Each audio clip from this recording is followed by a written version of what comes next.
আসসালামু আলাইকুম রহমতুল্লাহ।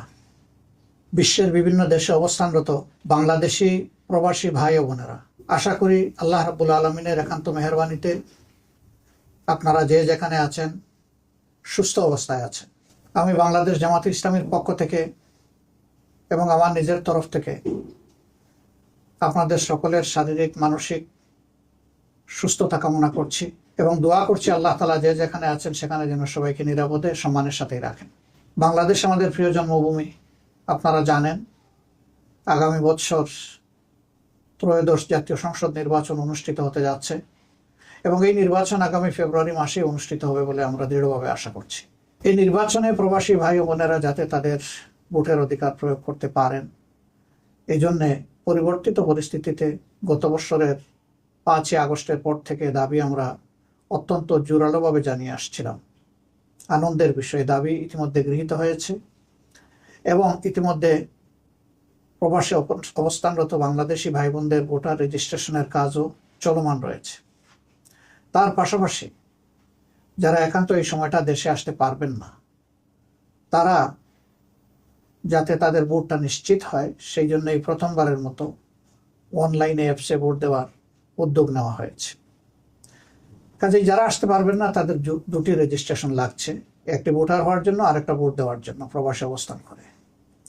আর যারা দেশে আসতে পারবেন সেটা মোস্ট ওয়েলকাম, কারণ আপনারা বাংলাদেশের অর্থনীতির চাকাকে চালু রেখেছেন। আমাদের অর্থনীতিতে বৈদেশিক মুদ্রা আসে, 1 নম্বর খাত হচ্ছে আমাদের গার্মেন্টস, 2 নম্বর খাত হচ্ছে আমাদের প্রবাসী ভাই বোনদের রিমিটেন্স। কিন্তু গার্মেন্টের যে খাতে আসে সেই টাকাটা গার্মেন্টের খাতেই খরচ হয়েছে, আপনাদের টাকাটাই মূলত রাষ্ট্রের কাছে বেশিরভাগ ব্যবহৃত হয়। আপনি জানেন না অথবা জানেন যে আপনাদের এই কষ্টের অর্জিত অর্থ যা দেশের জন্য পরিবারের জন্য আপনারা পাঠাচ্ছেন, সরকারি অব্যবস্থাপনা, দুর্নীতি, লুটপাট ইত্যাদির কারণে এই টাকার প্রপার সদ্ব্যবহার হয় না। আবার সেই জায়গায় আপনারা কোনো আওয়াজও সেভাবে তোলার সুযোগও দিতে পাননি। এবার ভোটার হওয়ার কারণে আপনাদের হাতে যে অস্ত্র এসেছে এটাকে প্রয়োগ করার মাধ্যমে আগামীতে এমন একটি সরকার ব্যবস্থাপনা গড়ে তোলার ক্ষেত্রে আপনারা গুরুত্বপূর্ণ অবদান রাখবেন বলে আমরা বিশ্বাস করি।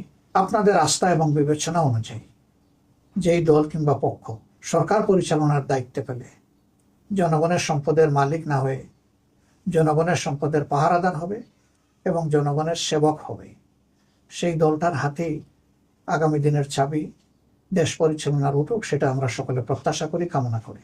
বাংলাদেশ জামাত ইসলামী আপনাদের সকলের ভোটের অধিকারের প্রতি দারুণ শ্রদ্ধাশীল। এই জন্যে রিমিটেন্স যোদ্ধাদের সর্ববৃহৎ অথবা সবচেয়ে গুরুত্বপূর্ণ এই অধিকারটি তাদের হাতে তুলে দেওয়ার জন্য ছিল আমাদের লড়াই।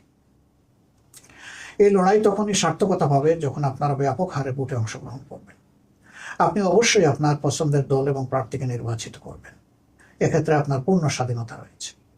আমরা আশা করব অতীতের অভিজ্ঞতা, চলমান অবস্থা সামনে রেখে ভবিষ্যতে কার হাতে দেশের দায়িত্ব তুলে দিলে আপনাদের আশা আকাঙ্ক্ষার প্রতিফলন হবে, দেশে থাকা আপনাদের আপনজন প্রিয়জন স্বস্তি পাবে, একটি দুর্নীতিমুক্ত, চাঁদাবাজ মুক্ত, দখলদার মুক্ত, মানবিক একটি সমাজ প্রতিষ্ঠিত, বৈষম্যহীন সেই মানবিক সমাজ প্রতিষ্ঠার লড়াই আমরা চালিয়ে যাচ্ছি।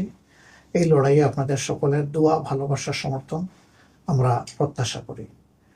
আপনারা ভালো থাকবেন। আল্লাহ তাআলা আপনাদেরকে, আপনাদের পরিবারের সকলকে, আপনাদের বন্ধু বান্ধবকে সুস্থ রাখুন, ভালো রাখুন। প্রিয় দেশের জন্য দোয়া প্রত্যাশা করে আজকের মতো বিদায় নিচ্ছি। আসসালামু আলাইকুম ওয়া রাহমাতুল্লাহি ওয়া বারাকাতুহু।